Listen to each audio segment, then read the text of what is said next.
እና ይመቻችሁ። እኔ ደስተኛ ነኝ በህይወቴ። እቺን የመሰለች ቅመም ስላለ የስኬቴ አንዷ ቁልፍ ናትና እቺን ቁልፍ ለማንም መስጠት አልፈልግም። ብዙዎቻችሁ እንደምትወዱንም ስለማውቀው እኔም የኔን ስኬት የስኬቴ ነገር አስረዳሻለሁ። እባክህ ልቀቀኝ። አይሚ ለምን እንከባበረው? ልቀቀኝ። ብንከባበር አይሻልም እኮ? ምን ያማጣሻ? ብንከባበር አይሻልም? ልቀቀኝ። አንከባበርም። ምን እንደፈለግሽ የምሰነዝሪው እኮ ምንም እንትን የለም እድል ሰጠው እኮ። ምን የሚያስመታ ነገር አለ? ልቀቀኝ። እሺ እኮ እንከባበር። እንከባበር። በቃ እንደዚህ የሚባል ነገር የለም። በዚህ ሁኔታ እንከባበርም። እድል ሰጠው እኮ። ስነ ስርዓትሽ፣ ስነ ስርዓት። ድጋሚ እንድትነኪኝ አልፈልግም። እሺ ድጋሚ እንዳትነኪኝ። ኧረ እባክህ። አይከብድም ወይ በልብ ያለን ሰው መርሳት? አይከብድም ወይ? አይከብድም ወይ? እኔ እንደውም እኮ በጣም ብዙ ሰዎች ቤተሰብ እንኳን ራሱ ሊያስጨንቅ የሚችል ነገር ነው አይደለ? የሆነ ነገር ገጥሞኛል መሄድ አለብኝ ምናምን ብዬ ቪዲዮ ቀርጬ ሲሄድ እኮ እንደውም ፋሚሊ ራሱ የሚነካ ነገር ነው፣ የሚያስጨንቅ ነገር ነው። ግን ያን እንኳን ሳላስብ ቀርቼ አይደለም ለሁለታችን ብዬ ቢሆንስ ማለቴ አንተን መረበሽ ስላልፈለኩ ቢሆንስ ሊሆን ይችላል። አሁን ከመነጋገር በላይ ደግሞ ሊሆን ይችላል ያ ነገር ማለቴ እንድንነጋገር የፈለኩት እዚህ ሆነን አልነበረም። ማለት እኔ እናንተን የመጨረሻ ውሳኔ ሊያስወስነን የሚችል ነገር ነው አሁን ላይ የተፈጠረው በህይወቴ ማለት ነው።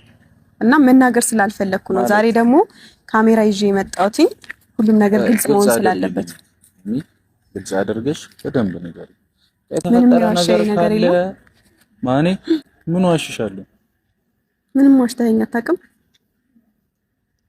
ዋሽተኸኝ አታውቅም ሊከብድ ይችላል፣ ግን እኔ አሁን አንቺ ዋሽሽ ነገር ምን ይኖር አላውቅም። እሱንም አንተ ልጠይቅህ እንጂ ማለት እኔ ለሁለታችንም ብዬ እዚህ ቤተሰብንም ምናምን መረበሽ ስላልፈለኩኝ፣ ሲቀጥል ደግሞ አዲስ አበባ ሄደን እኔ እናንተ ቁጭ ብለን በስነ ስርዓት ከካሜራ ጀርባ የመሰናበቻ ቪዲዮ ቀርጬ ሄድኩትኝ። በቃ አለ አይደለ ነገሮች ሲረጋጉ በውስጥ የሆነ ራሴን ሳረጋጋ አወራለሁ ላንተም እነግርሃለሁ ብዬ አስቤ ነበር። አንተን ቁጭ ብዬ አውርቼ ከዛ መለያየት ካለብንም እኔ እናንተ አውቃለሁ ስራን ያገናኘን፣ ግን ደግሞ ስራ አገናኝቶን በጣም ቤስት ፍሬንዶች ሆነናል።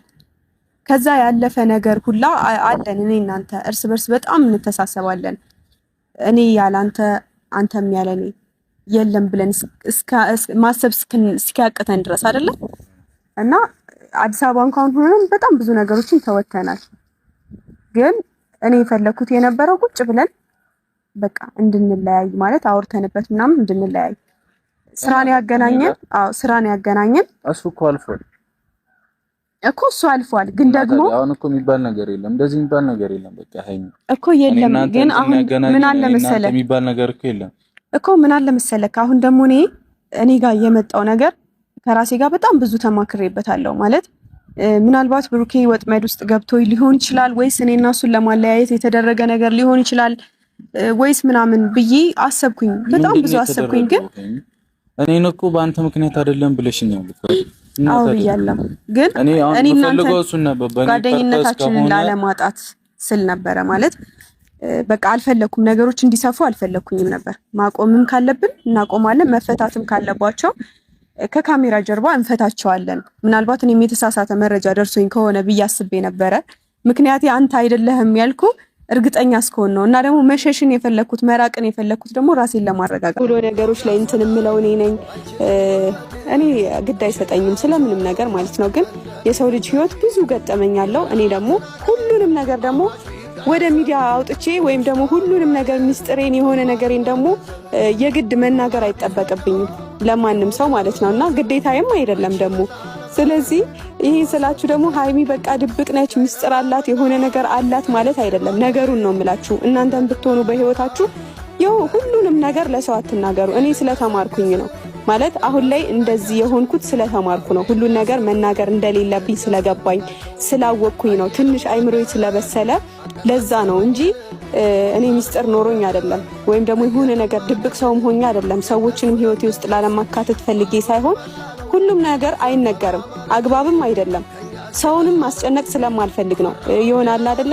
የሆነ ነገር በገጠመኝ ቁጥር እንደዚህ ከሆንኩኝ እንደዚህ ምናምን ምን ጠቀመኝ? ከዚህ በፊት ተናግሬ ወይ የሆነ ነገር ገጥሞኛል ብዬ ተናግሬ ምንም የጠቀመኝ የለም። ቁስል ላይ ቁስል ነው ሰው የሚጨምረው ታውቃላችሁ አይደለ?